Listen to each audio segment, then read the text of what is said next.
sekali lagi untuk bab pembiakan, okey, pembiakan seks untuk tumbuhan berbunga, untuk tumbuhan berbunga. Okey, seperti yang telah disebut pada minggu lepas, okey, bab ini memerlukan penekanannya, juga ulang penekanannya supaya anda meluangkan masa yang cukup untuk baca dari depan sehingga akhir. Baca dari depan ke akhir, dan penekanan juga diletakkan khususnya pada persenyawaan ganda dua. Persenyawaan ganda dua. Okey, jadi cikgu betul-betul berharap anda meletakkan sedikit usaha untuk sekurang-kurangnya baca. Kalau tidak pun, kamu boleh mula buatkan nota sendiri. Jadi, cikgu ulangkan semula untuk bahagian biji benih, pembentukan biji benih khususnya, okey, dan buah. Cikgu pun tak nak buang masa panjang untuk ulangkan semula. Cikgu hanya nak minta murid-murid supaya paling tidak bagi ke muka surat 125. 125 ya. Ya. Sekali lagi, selepas persenyawaan ganda dua. Selepas persenyawaan ganda dua. Okey. Ada dua tempat yang disenyawakan ya. Disenyawakan. Maksudnya melibatkan percantuman. Percantuman sel pembiakan atau gamet lah. Sel pembiakan yang jantan dengan yang betina. Kalau untuk tumbuhan, antara nukleus. Dia ada dua nukleus yang terlibat di sini. Satu nukleus dengan sel ovum. Satu nukleus dengan sel ovum dan satu lagi nukleus dengan nukleus polar. Nukleus polar yang di tengah-tengah. Okey. Satu nukleus dengan ovum itu membentuk zigot. Membentuk zigot, dan cerita seterusnya sekali lagi adalah seperti gambar raja yang dipaparkan pada skrin. Okey, maksudnya cikgu apa yang saya perlu tahu, kamu bukannya berhenti sehingga zigot nota ya, tidak. Kamu mesti mahir dari zigot itu, dia akan membahagikan secara mitosis. Okey. Dan sehingganya dia membentuk benih ataupun kita di sini boleh rujuk sebagai embrio. Embrio ya. Okey, manakala kalau anda tengok juga, ingat yang persenyawaan ganda dua. Okey, satu lagi nukleus akan mensenyawakan dua nukleus polar.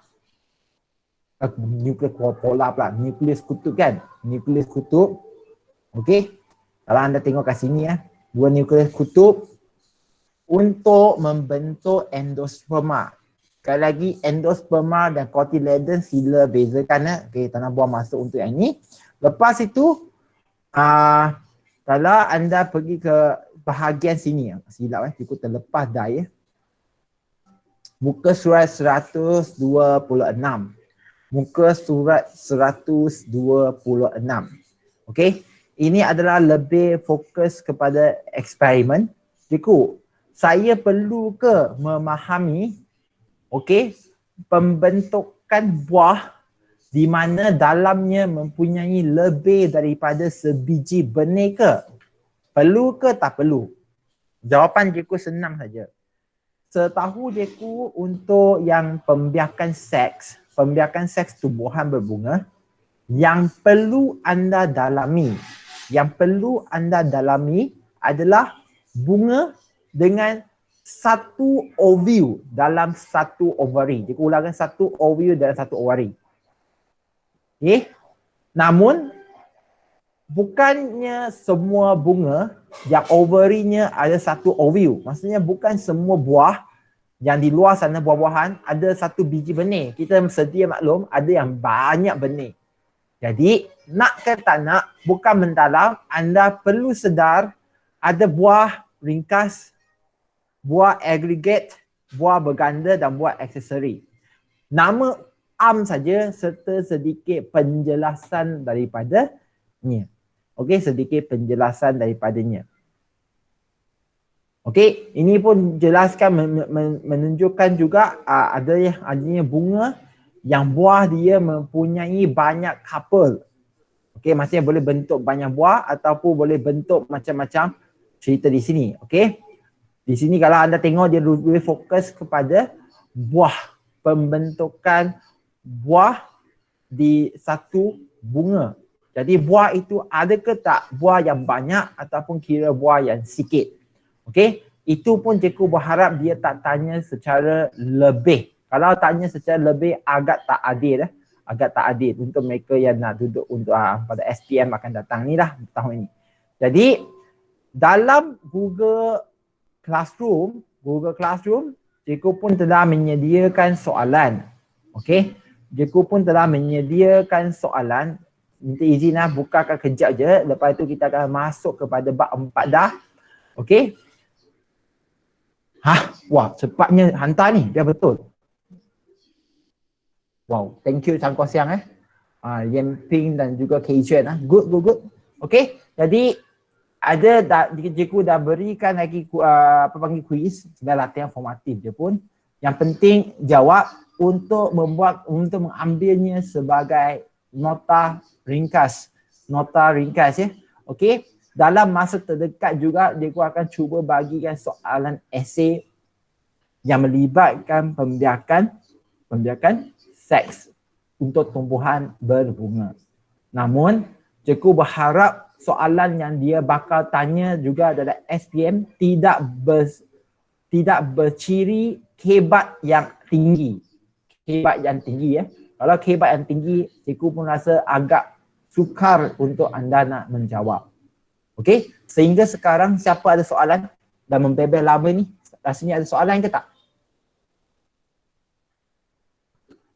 Hai Winnie. Hai. Oh. Minggu lepas ada kat kelas ke? Tak. Tak kan? Okey, tak apa. Cikgu baru perasan masa tu. Tak apa tak? Faiza okey Faiza? Hei Chen okey? Okey cikgu. Terima kasih Faiza. Hei Chen?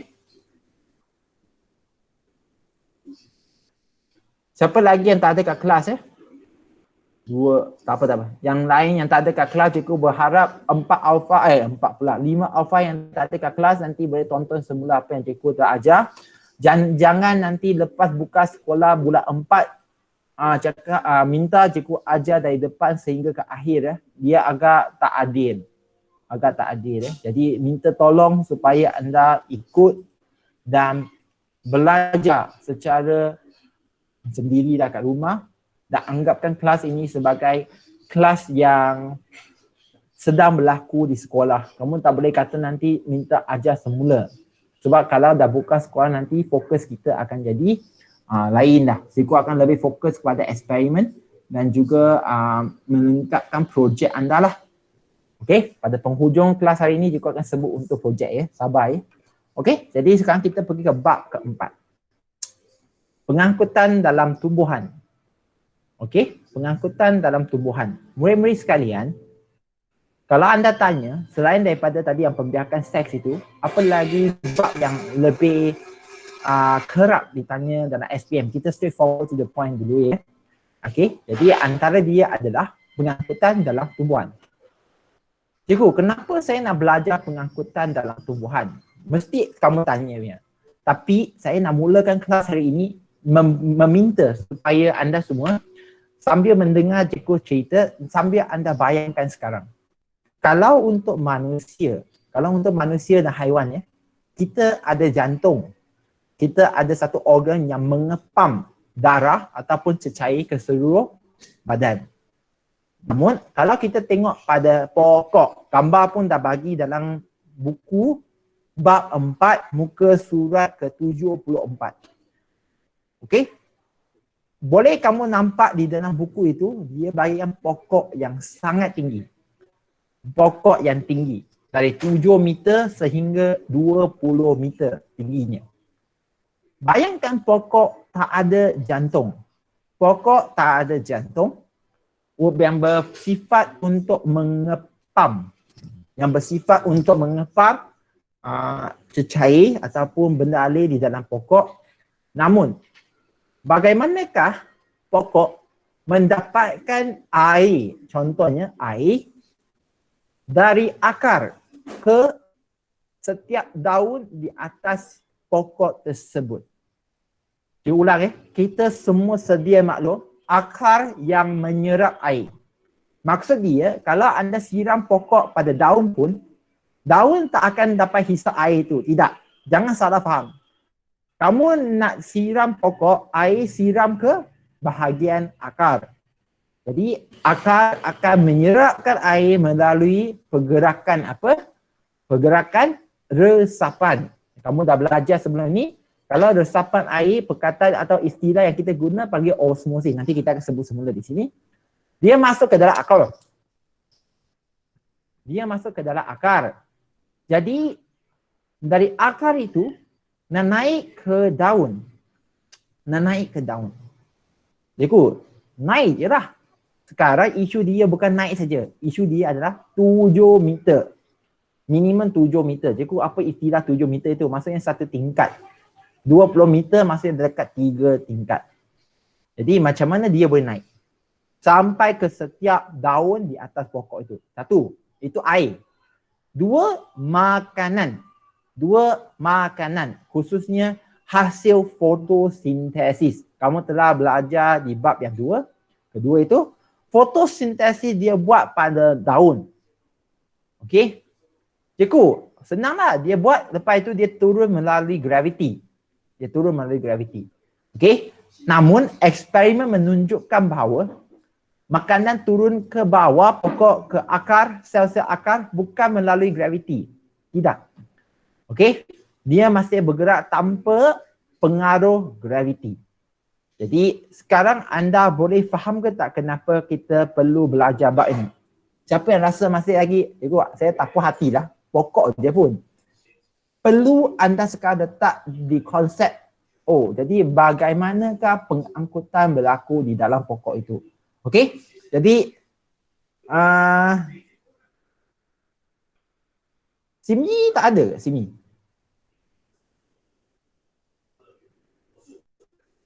Cik nak, mana Simi kamu? Tak tahu. Tak tahu. Okey, tak biar je. Jadi Siti Nadia, boleh faham tak Nadia? Bukan Nadia, Siti Nadia betul tu. Jadi boleh faham ke tak apa yang kita nak belajar ini? Boleh ya? Okey, jadi cikgu sambung aja, cikgu pun tak nak buang masa ya. Jadi di sini kita akan mulakan dengan penerangan apa itu tisu vaskular. Cikgu, saya tahu, xylem dan phloem. Bukan itu saja. Anda perlu faham ya. Sekarang kita akan memahami apakah tisu xylem, apakah itu tisu phloem. Cikgu, apakah itu tisu? Ya. Tisu itu rujuk kepada banyak sel yang menjalankan fungsi yang sama. Banyak sel yang menjalankan fungsi yang sama. Tetapi bukan setiap sel itu berbentuk sama ya. Tidak. Ada berbentuk lain sikit. Jadi kita yang perlu tahu. Okey, kita juga perlu belajar macam mana air diangkut. Okey, dari bawah ke atas. Dan juga bagaimanakah makanan digerakkan ataupun dihantar dari atas ke bawah ataupun ke seluruh pokok. Okey, dan last sekali ada satu benda yang baru diperkenalkan di mana senior kamu tak belajar. Kita belajar di universiti saja pun, tapi tiba-tiba dia masuk, aku pun rasa kira kita ikut je lah. Fotoremediasi. Okey, actually it's remediation. Okey. Jadi remedy ya. Jadi dia punya maksudnya remedy, maksudnya untuk memulihkan. Jadi macam mana fitoremediasi dapat mengawal pencemaran air dan tanah. Jadi ini nak baca sendiri muka surat 70 berapa tadi ya? 70. Aku tak tahu kenapa dia PDF dia sekarang jam. Biar je. Okey, muka surat 75. Okey, sila baca sekarang ya. Kalau boleh baca dulu. 75. Okey. Ada kata-kata kunci itu, tolong fokus pada dia. Lepas tu kita akan belajar ya. Jadi kita sekarang masuk ke tissue vascular. Muka surat 76. 76 ni. Minta maaf ya kalau ada lag di sini. Okey. Murid-murid sekalian, kalau kamu ada buku teks di tangan lagi bagus ya. Saya dah cakap kalau bergantung pada benda E dia. Dulu kalau kat universiti cikgu pun ada macam-macam kata buku E. Contohnya buku Campbell Biology tu. Namun ketika kita nak baca pun kita bukan tasronok, bukan. Tapi menghadapi masalah contohnya lagging maksudnya baca pun macam tak khusyuk. Tapi kalau kamu betul-betul jenis yang boleh baca buku E, maksudnya buku macam di depan skrin teruskan ya. Yang tak boleh, sila gunakan buku anda dengan bijak. Cikgu tak boleh nak pantau supaya anda belek buku anda. Tapi cikgu betul berharap macam Irfan, cikgu berharap Irfan ada kan Irfan? Okey? Irfan ada kan? Irfan, ada kan? Jadi betul-betul cikgu berharap anda boleh bukakan buku anda dan baca ya. Jadi muka surat 76. Aduh, dia lagging. 76. Okey. Jadi apakah tisu vascular yang kita nak belajar? Kita dah belajar pada bab 1 tingkatan 5 ya, ada 2 jenis khususnya xylem dan phloem. Xylem untuk mengangkut air dan garam, manakala phloem untuk mengangkut yang disintesis oleh daun, khususnya sukrosa. Okey? Dan kita perlu tahu tumbuhan selain daripada tumbuhan berbunga dan tumbuhan tidak berbunga. Okey, dari perspektif yang lebih melibatkan evolusi tumbuhan evolusi. Tumbuhan ada 2 jenis, iaitu tumbuhan bukan vascular, tumbuhan vascular. Cikgu, apa maksud tumbuhan bukan vascular? Seperti yang diterangkan pada muka surat 76, seperti alga dan lumut. Cikgu, apa itu alga? Alga itu ibarat contohnya rumpai laut. Rumpai laut yang kita makan khususnya kalau kita tengok dalam sushi. Okey, dalam sushi yang dia punya hijau, benda hijau itu. Okey? Ataupun kalau biasanya untuk tempatan Malaysia, kita makan agar-agar. Ya, itu pun contohlah daripada alga yang kita tahu. Manakala lumut itu kita boleh lazimnya jumpa di dalam longkang. Cikgu, itu pokok ke? Cikgu dah cakap, biasanya kalau kita rujuk pokok itu kepada tumbuhan vascular. Sebab saiz dia dah besar dan juga dia mempunyai tisu vascular yang lengkap. Cikgu, apa itu tisu vascular? Xylem dan phloem. Okey, yang lengkap. Okey, jadi pokok yang kecil biasanya dia tak ada tisu vascular yang lengkap ataupun yang kuat sebab dia lembut. Kalau tisu vascular yang lengkap dia lebih kuat dan lebih besar saiz dia. Jadi cikgu, boleh ke tak kamu ceritakan pasal evolusi? Tunggu dulu, sabar. Jadi pokok bunga, pokok tak berbunga. Berbunga adalah paling moden. Okey? Jadi tumbuhan tak bervaskular dan tumbuhan vaskular pula tumbuhan vaskular sebenarnya lebih moden. Jadi Koksiang, boleh faham ke tak Koksiang? Ya, boleh. Boleh. Wah, suara baru bangun ni. Okey ke tak ni? Lai sembang dengan cikgu. Okey ke tak? Koksiang tengah tidur ke Koksiang? Setakat ni tidak. Kerana semalam hampir nak tidur dan tiba-tiba menerima assignment yang Maksudnya dengan di-upload oleh Mrs. Lee. Jadi saya tidak dapat tidur kerana ada satu kerja lagi yang tidak dapat siapkan. So, wow. Segera dan tidur. Okey, nanti cikgu bagi you ampau ya. Okey, lepas ni cikgu bagi ya. Baik, bagus. Okey. Jadi teruskan sekarang. Jadi apakah jenis tisu xylem yang kita perlu tahu? Cikgu, saya perlu lukis ke benda ni? Ya. Nak ke tak nak, anda perlu tengok kat depan lah. Nak ke tak nak? Jadi seperti biasa, ada lukisan yang perlu tahu. Ada dua jenis. Pertama, okey, pertama berbentuk macam ni. Nipis dan tajam di atas. Dia akan sambung lagi ke atas. Di sini ada dua lah. Satu lagi dia berbentuk silinder. Dan kalau kita lukis secara cantik, dia akan berbentuk macam ni. Cikgu lukis tebu ke? Bukan. Ini bukan tebu. Tapi dia berbentuk macam itu. Bukan boleh kata berpetak lah. Tapi dia sebenarnya adalah berbentuk silinder. Cikgu ulang Cikgu kalau lukis pada tepi ni dia berbentuk silinder. Dan silinder itu dia macam bersambung. Boleh faham ya? Murid-murid cikgu pun tak nak buang masa ni. Dan dalam silinder itu ada lumen. Macam salur darah ada lumen. Yang ini pun sama tapi dia lebih kecil. Tapi kalau kita tengok dia bukan silinder juga tapi dia punya konsep adalah dia adalah lebih kecil. Okey. Jadi murid-murid, apa yang kau perlu tahu sekarang? Kalau diberikan tisu xylem A dan B.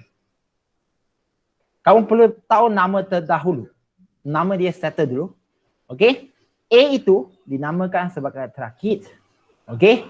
Trakit. Manakala B itu dinamakan sebagai xylem vessel. Macam mana kata ya? Kalau ikut sini salur xylem lah. Xylem vessel. Okay, salur xylem. Jadi kita perlu tahu apa itu keratan rentas untuk xylem dan salur xylem dan trakit dalam bentuk macam mana. Kalau kita tengok dalam penerangan terdahulu muka surat 77. Okay. Mula dengan trakit. Salur xylem akan muncul kalau pokok itu dah mula matang. Biasanya kalau pokok itu kecil ataupun untuk tumbuhan tumbuhan tak bervaskular. Ya, kalau kamu tengok istilah dia kat sini ya. Okey, tumbuhan bukan vaskular, dia ada trakit. Jadi dinding sel trakit mempunyai penebalan lignin dan liang untuk membenarkan pergerakan air ke sel trakit bersebelahan. Okey, murid-murid sekalian, kalau anda tengok macam ni. Kalau anda tengok di sini. Jadi dia akan ada air, dia akan bergerak naik ke atas dan juga ke kiri dan kanan. Jangan lupa, dia akan masuk ke dalam dia naik. Okey, dan dia juga perlu tahu bahawa apa itu lignin. Kalau Jeku terpaksa lukiskan juga dinding dia, Jeku besarkan sikit untuk gambar raja dia ni. Jeku terpaksa besarkan sikit dah. Okey. Sebenarnya dia panjang je. Dia tak tebal tapi dia panjang. Maksud dia sekitar dia ni adalah lignin. Cikgu, kenapa kita nak sebutkan lignin itu? Sebabnya, apakah ciri lignin? Murid-murid, apakah ciri untuk lignin? Kalis air. Kalis air. Maksud dia, kalau ada lignin di sekitar dia, pergerakan air itu akan jadi lebih efektif, lebih terperangkap di dalam salur dan dihantar ke tempat lain dengan lebih efektif. Okey? Lebih efektif. Tetapi untuk trakit, ingat trakit dah, betul ya trakit dah, supaya anda kita faham. Dia masih dikira sebagai sel yang hidup, mempunyai sitoplasma di dalamnya. Dia taklah lignin, maksudnya menjadi keras sepenuhnya dan tidak membenarkan maksudnya bahan-bahan lain untuk masuk ke dalamnya selain air. Tidak. Untuk xylem, okey, untuk salur xylem, salur xylem, okey. Kita akan nampak penebalan dia akan menjadi cukup tebal. Murid-murid tengok ya yang hitam ni. Apabila satu sel ditutup oleh lignin, apa akan jadi? Kalau ditutup sepenuhnya dan menjadi tebal, ditutup oleh lapisan lignin yang tebal, maka dia akan menjadi mati. Sel-sel mati ini mewajibkan anda faham dia tidak mempunyai sitoplasma. Tidak mempunyai sitoplasma. Dan sel-sel ini tersusun memanjang dari hujung ke hujung untuk membentuk turus yang berterusan. Untuk memudahkan pengangkutan air dari akar ke daun. Okey? Dinding untuk xylem mempunyai penebalan lignin yang tidak sekata untuk memberikan kekuatan kepada struktur xylem supaya tidak ranap oleh daya tegangan dan perubahan tekanan. Dan juga untuk menyokong pokok daripada lentoran. Cikgu, apa maksud dia semua ni? Sabar. Nanti masa sampai cikgu akan terangkan. Jadi, kalau kita nak lukiskan dia secara, kalau untuk sakit dinding itu tak jadi isu, tapi untuk xylem, ya, dia akan jadi macam ni. Lignin itu ada tebal. Dalam ini adalah kosong. Tak ada sitoplasma. Untuk kita biar sakit, dalam dia masih ada sitoplasma. Jadi saya nak tanya murid-murid sekalian. Logiknya, trakit dan juga xylem, satu mempunyai sitoplasma bentuk macam jelly lagi. Satu lagi adalah kosong. Mana satu yang lebih menyenangkan pergerakan air? Mana satu yang lebih menyenangkan pergerakan air? Siapa nak jawab? Cikgu tak dengar ya. Sila jawab tau.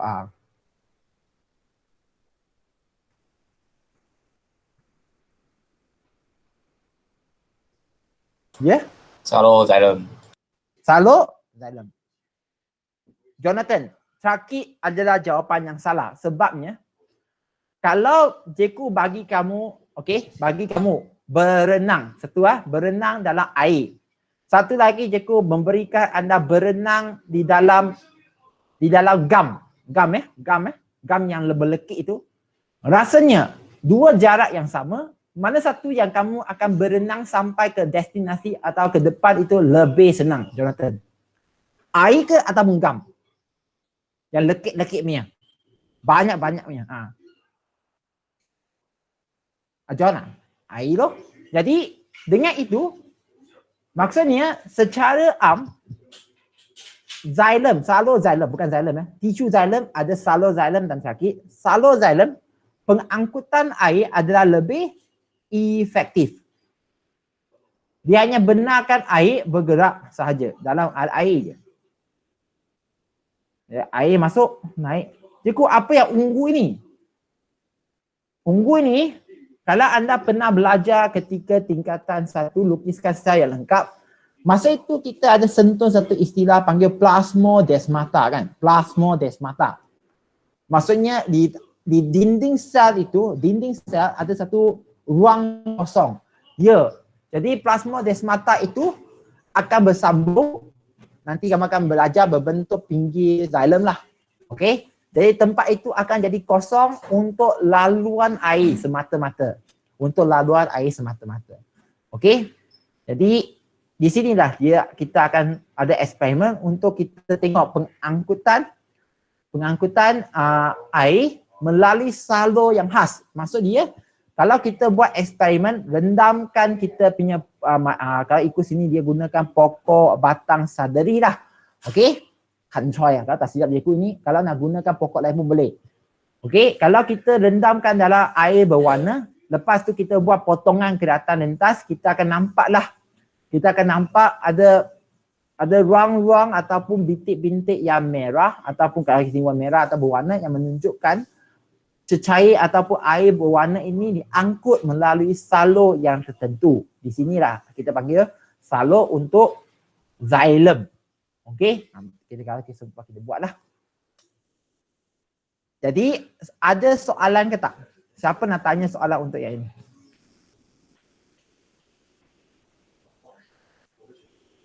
Ya, siapa nak tanya soalan ni? Cikgu, cakap dengan ni. Jadi nak tanya pokok sudah ada saluran xylem yang cukup efisien untuk mengangkut air mak. Jadi Okey. apa kita kena Okey. Sebelum kamu tak cakap seterusnya, pokok apa dulu? Pokok besar ke pokok kecil? pokok besar. Okey, pokok besar, pokok vascular. Okey, teruskan. Jadi apa kena wujudnya trachea.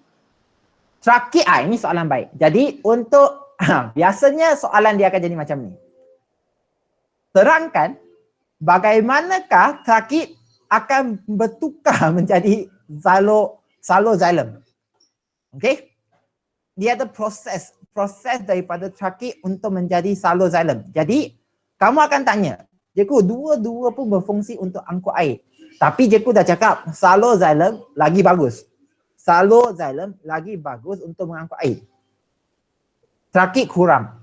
Tapi trachea memberikan flexibility ataupun saya Jeku lupa nama dia yang patut saya sebut. Flexibility maksud dia membenarkan pokok itu untuk lentur dan masih lagi tumbuh besar. Okey? Dan tapi untuk xylem bentuk itu akan dikekalkan selama-lamanya. Maksudnya trachea ada kebaikan, xylem pun ada kebaikan. Namun dari segi mana satu yang lebih efektif untuk mengangkut air, xylem. Cikgu, jadi boleh ke tak kamu bagi saya bayangan apa itu xylem? Kayu. Ya, xylem itu sebenarnya adalah kayu. Cikgu, kamu main-main dengan saya ke? Tidak. Okey, apabila xylem itu dikeraskan oleh lignin, lambat laun nanti dia akan jadikan kayu. Rasanya saya menjawab soalan kamu ke tak? Saya rasa saya jawab ke tak soalan kamu? Ya, faham. Okey. Jadi dia bergantung pada soalan. Okey? Jadi Jeku, boleh ke tak Jeku bagikan saya nota untuk macam mana trachea membentuk xylem? Ada. Jeku dah sediakan soalan. Dia memang tak ada dalam buku, tapi memang perlu anda jawab. Macam mana dia boleh jadi xylem. Jadi untuk case kita nak tahu sekali lagi, kalau kita nak sebutkan pokok apakah yang ada xylem, biasanya pokok yang besar. Pokok yang besar dan pokok yang tinggi. Untuk pokok yang kecil macam lalang, biasanya dia trachea sudah memadai. Sebab air dia tak perlu angkut ke tinggi sangat dan cukup untuk sampai ke seluruh pokok tersebut. Pokok bukan vascular lah. Harap menjawab soalan pada anda yang tertanya soalan ini.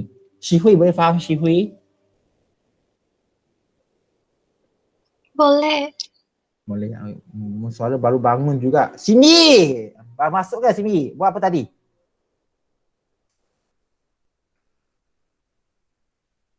Siapa lagi yang tak ada ya?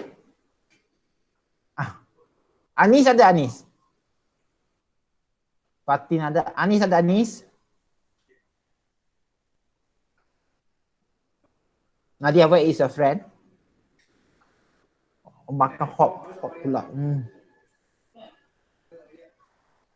Oh, okey, tak apa. Nanti suruh dia tonton semula ya.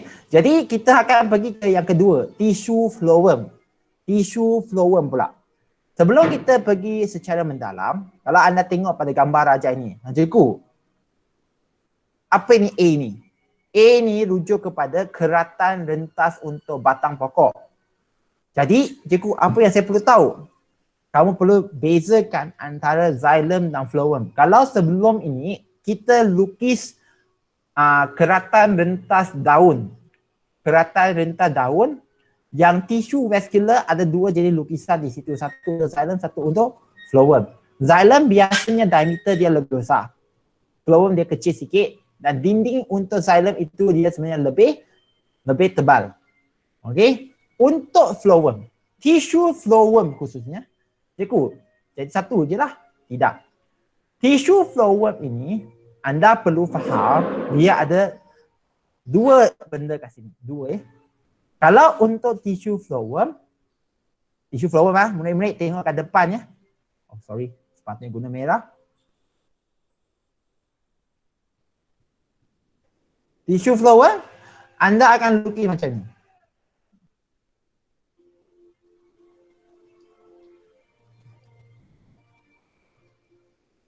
Cikgu cikgu, ini bukan macam xylem ataupun salo-xylem atas ni. Tidak. Tengok habis ya. Apa beza antara salo-xylem dengan yang sel ini adalah mereka nampak lebih kurang sama di sini, lebih kurang sama. Tapi sebenarnya dia lebih kecil yang cikgu lukis ni dia lebih kecil. Okey. Dia juga ada ruang kosong antara ada salo kosong ada. Dan berbeza dengan salo-xylem. Berbeza dengan salo-xylem ya. Dalam ini bukan air.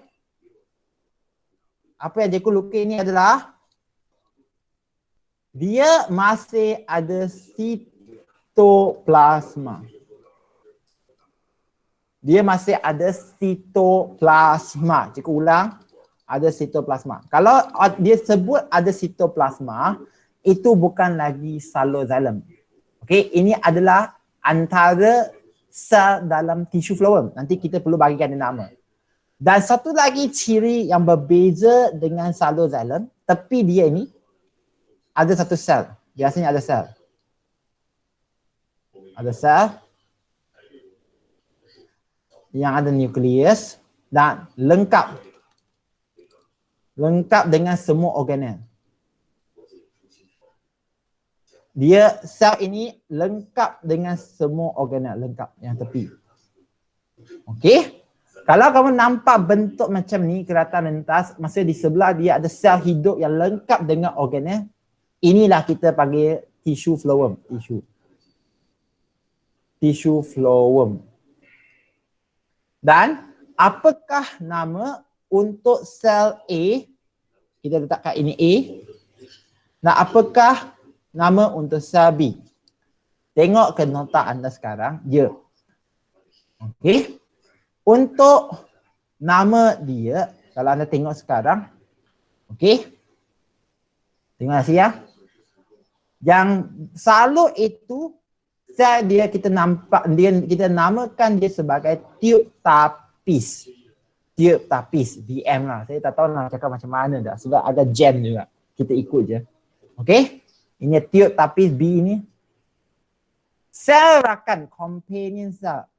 Itu adalah sel yang lengkap di sebelah dia. Okey, tiub tapis dan juga sel rakan. Okey? Tidak seperti tisu xylem.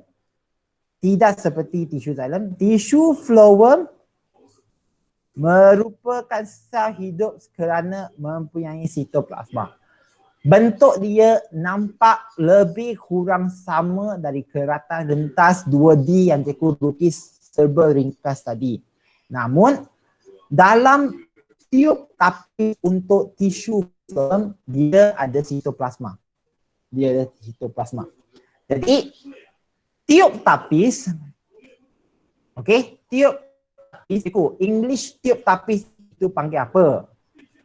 Tiub tapis kalau English sieve tube element. Okey, tapi BM kita panggil dia tiub tapis. Okey, ikutlah apa boleh buat kan. A English panggil companion cell.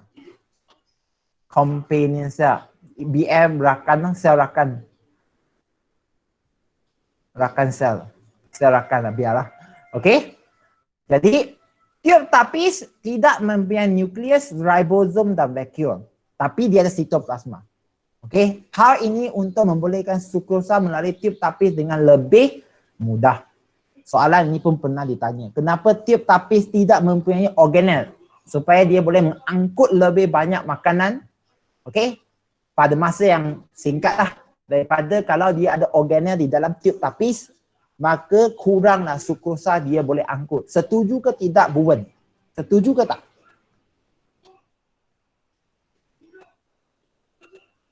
Okey. Di kedua-dua hujung tiub tapis terdapat plat tapis. Okey, plat tapis.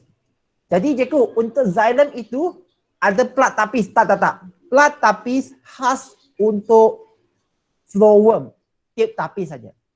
Okey.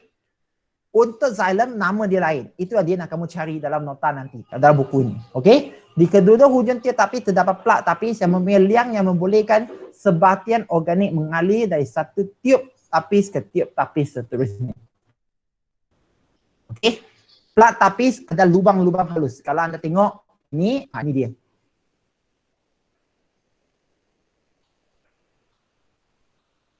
Ada liang-liang tapis atasnya. Okey.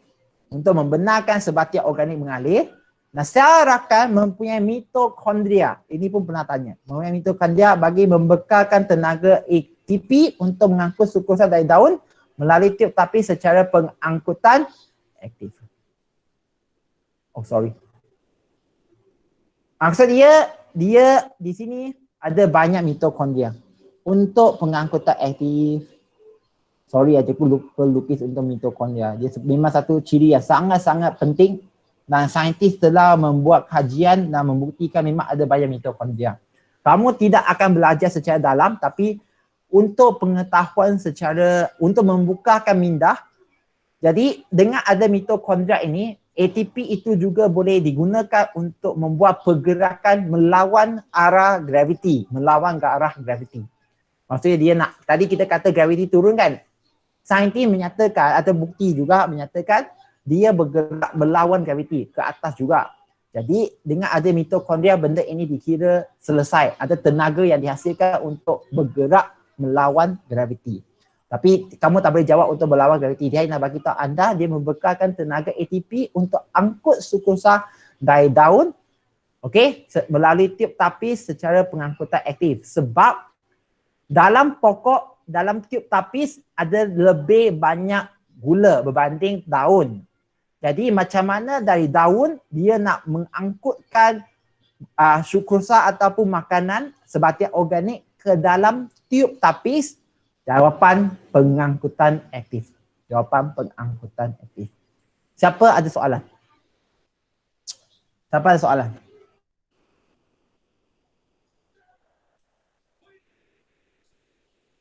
Ya? Yeah?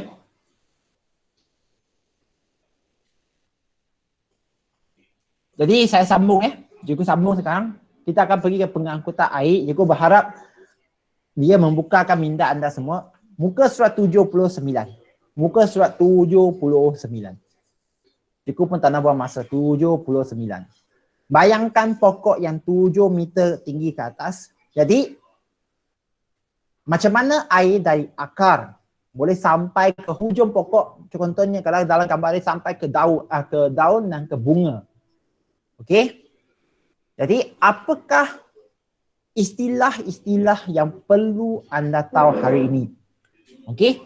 Sebenarnya antara banyak ini yang paling penting ialah tarikan transpirasi. Cikgu dah sebut sebelum ini. Okey, sebelum ini pada ketika fotosintesis kita sebut untuk transpirasi. Ya, cikgu, transpirasi itu merujuk kepada penguapan air dan air menjadi wap, okey, dan keluar daripada stomata daun. Tujuan dia adalah untuk menyejukkan permukaan daun ketika cuaca yang panas. Itu adalah konsep dulu. Bukan salah sebenarnya, dia ada kebetulan dia juga. Namun rupanya transpirasi itu juga akan menghasilkan tarikan transpirasi. Maksudnya dari transpirasi akan menghasilkan tarikan transpirasi, okey, untuk menarikkan air dari akar ke daun.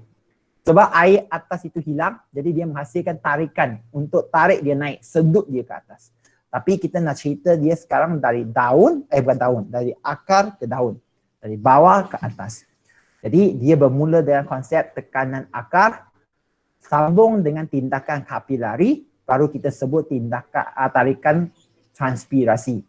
Okey, tapi cikgu dah cakap antara tiga-tiga ini mana satu yang memberikan kesan yang paling kuat untuk pengangkutan air? Jawapan dia tarikan transpirasi ya. Jadi kita mulakan dengan pergerakan dari air dari tanah ke dalam akar. Cikgu, senanglah ni? Tidak. Nampak senang tapi bukan semua orang boleh jawab. Jadi murid-murid sekalian, Macam mana air dari persekitaran itu nak masuk ke dalam akar? Nampak senang tapi ada dalam 6 markah yang anda boleh terangkan. Cikgu, kamu main-main saya ke? 6 markah, ya. Jadi pertama sekali, ya, itu adalah akar. Cikgu dah lukiskan akar dulu kat sini. Ada akar lateral. Jadi apabila kita buat keratan lentas, potonglah keratan lentas akar. Siapa masih lagi tak boleh lukis untuk akar, keratan lentas akar, sila berikan perhatian dan juga kalau boleh hari ini mahirkan dia. Cikgu pernah sebut dah. Okey? Jadi kalau kita buat keratan lentas, dia berbentuk bulat. Okey, berbentuk bulat. Ya, kat luar ini ada bulat dia ada setebal satu sel tebal Nama dia panggil apa? Siapa nak jawab? Nama dia panggil apa?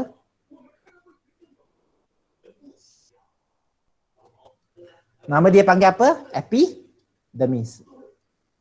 Ingat ke tak? Murid-murid saya yang saya hormati. Jonathan, boleh tak Jonathan?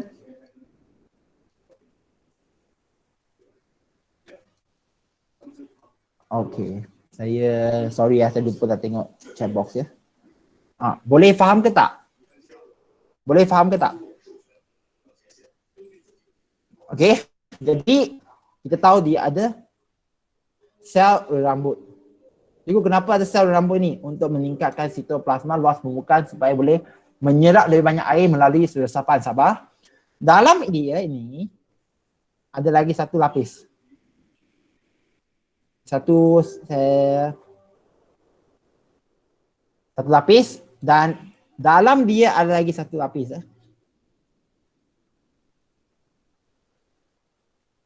Epidermis yang luar, yang kat dalam ini ada dua lapis. Yang pertama itu kita panggil endodermis.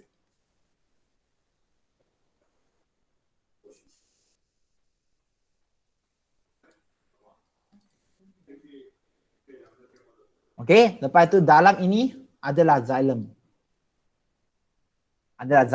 Dalam ini ada xylem. Tisu xylem. Okey, dia boleh jadi trakit ataupun boleh jadi saloxylem . Jadi tengok dalam gambar rajah ni cikgu.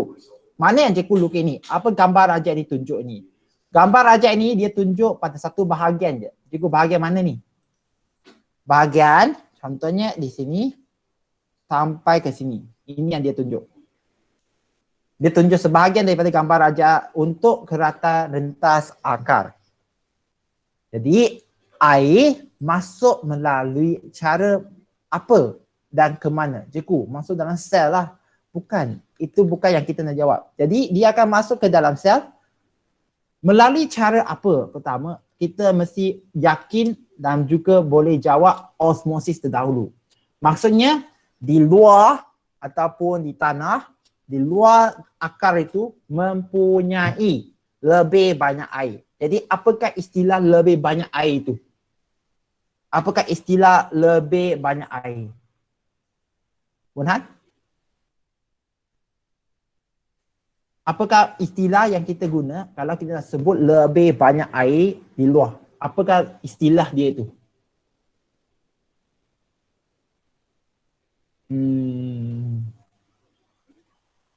Siapa nak tolong jawab? Keupayaan air tinggi ke?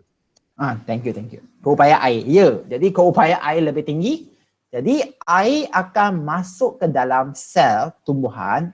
Kamu perlu bagi tahu nama tau. Yang pertama ini cikgu sel rambut pun boleh ataupun sel epidermis pun terima. Okey, akan meresap melalui osmosis ke dalam nama dia epidermis ataupun ke dalam sel epidermis ataupun sel rambut. Wajib jawab kat sini. Tapi di sini dia tunjuk dua perkataan, dua istilah baru di sini. Murid-murid, okey? Kamu akan nampak arrow itu terus masuk ke dalam pokok. Tetapi pergerakan dia sebenarnya ada dua. Murid-murid ya, cikgu lukiskan sel rambut itu secara besar dulu. Kalau ini ada sel rambut, ini adalah dinding sel.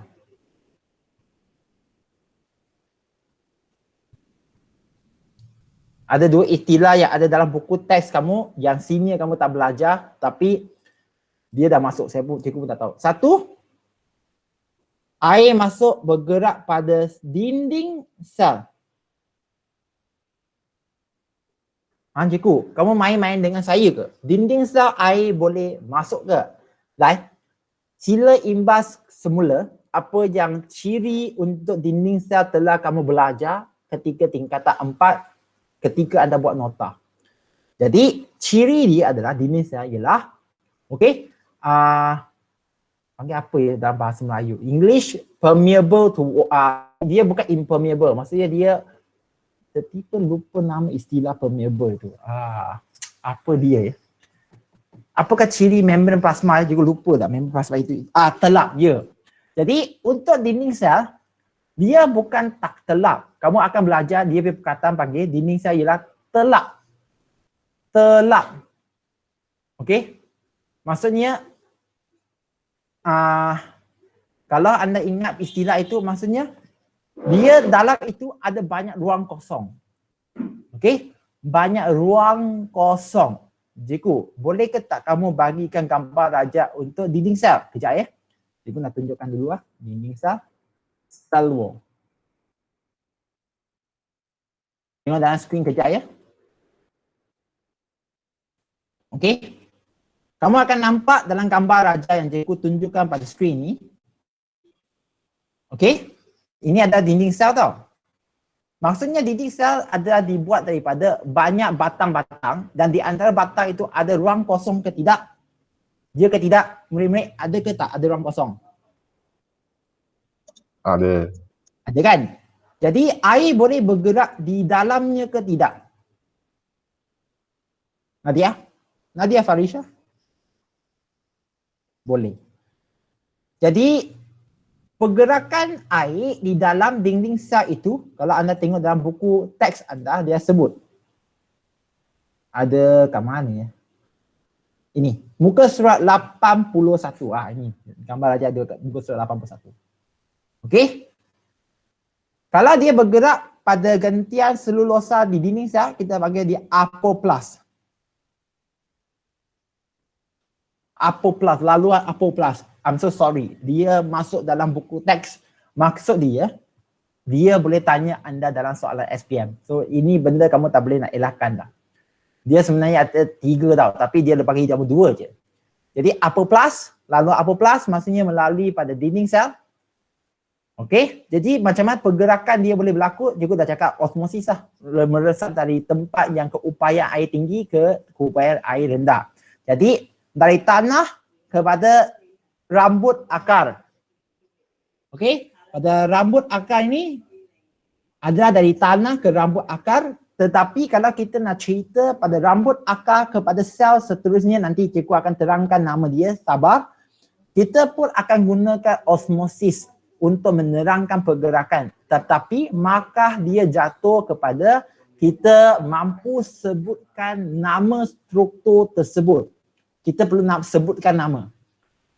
Tadi dari tanah kepada rambut akar ataupun epidermis. Okey, pergerakan air di dinding sel jadi menamakan laluan apoplas. Manakala laluan air kalau dia masuk, cikgu gunakan warna purple pula. Air juga kalau dia masuk, dia bergerak ke dalam. Dia bergerak di dalam. Ini ialah B. Yang tadi dia biru ialah A. A itu adalah apoplas. Kalau dia melalui sitoplasma, lepas itu melalui ruang-ruang antara sel. Cikgu, apa maksud ruang-ruang antara sel itu? Ya, kalau apabila dia nak masuk ke sel yang seterusnya.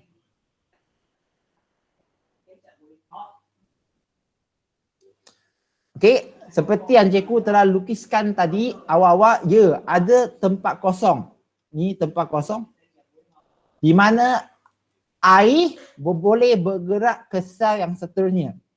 Okey, ungu juga. Pergerakan dalam sel melalui sitoplasma ke sitoplasma sel yang seterusnya, itu panggil sebagai laluan simplas. laluan simplas. Jadi, siapa ada soalan? Siapa ada soalan?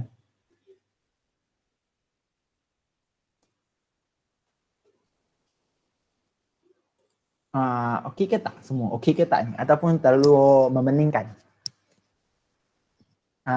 Ising okey, Ising? Irfan okey?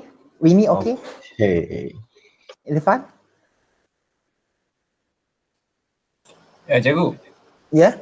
Yang tekan itu ada satu benda panggil jalur Kasperi tau. Apa tu? Sabar. Belum lagi sampai. Okey. Jadi, sekali lagi jika ulang maksud dia sekarang kita kalau menyebut osmosis mesti sebut dari tanah ke epidermis, betul kan? Lepas itu dari epidermis pergi kepada sel yang seterusnya, andai kata Jeko gunakan warna pink pula. Jadi, apakah nama sel yang berwarna pink ni? Siapa nak jawab?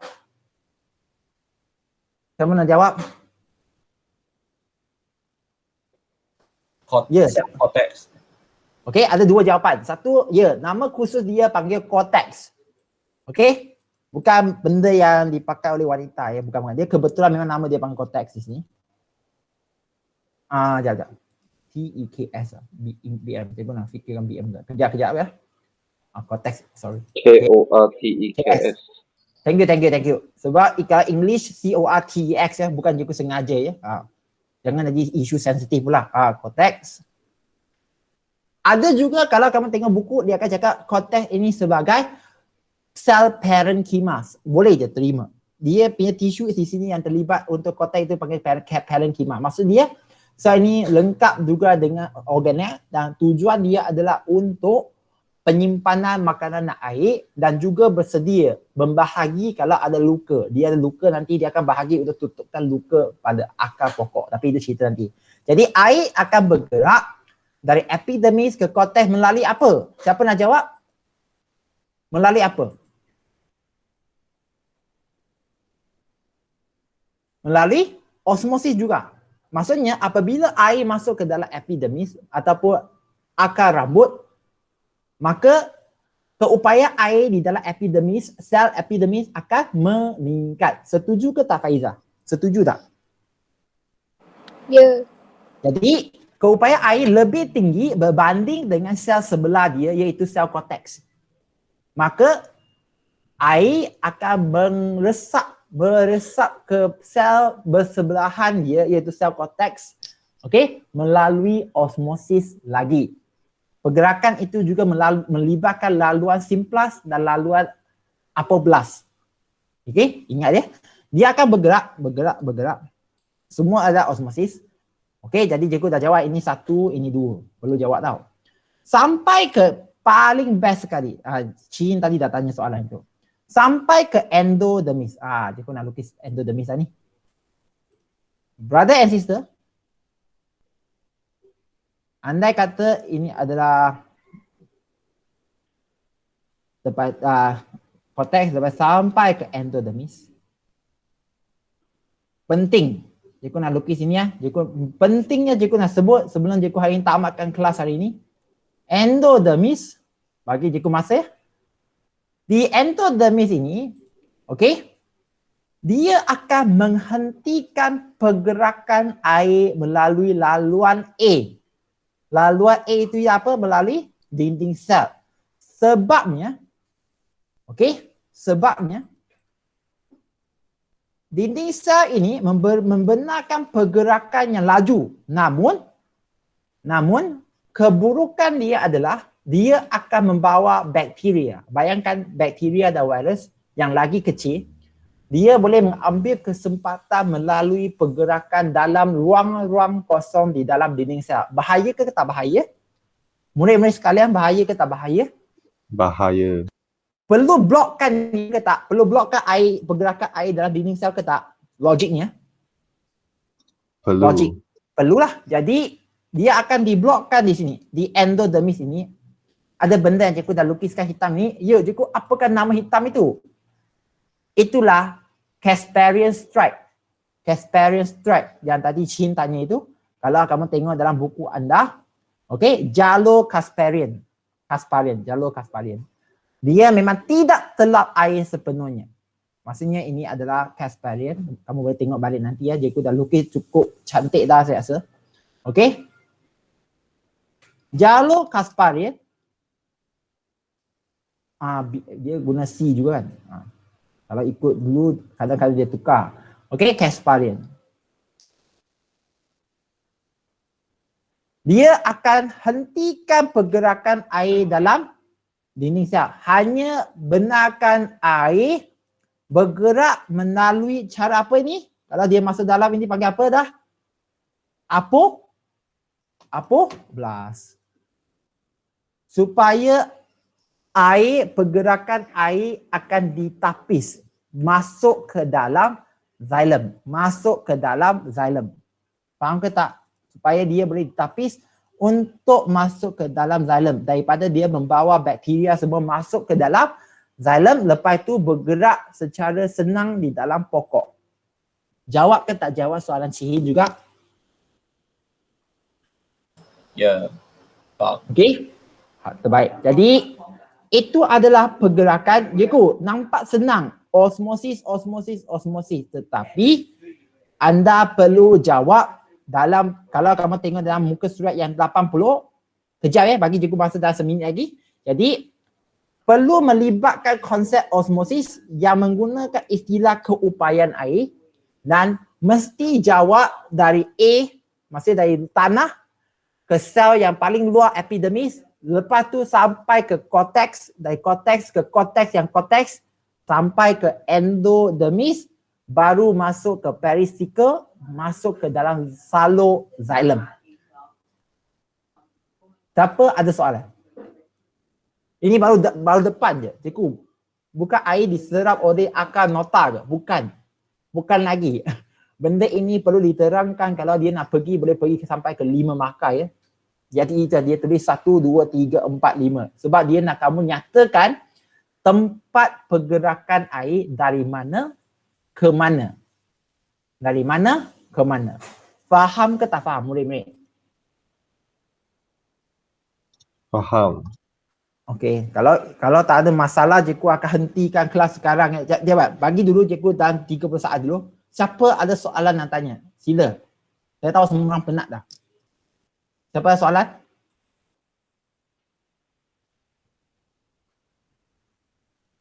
Winnie okey ya Winnie? Aileen okey Aileen? Yonggi okey Yonggi? Okey, cikgu. Okey, kalau okey cikgu nak hentikan recording sekarang. Cikgu akan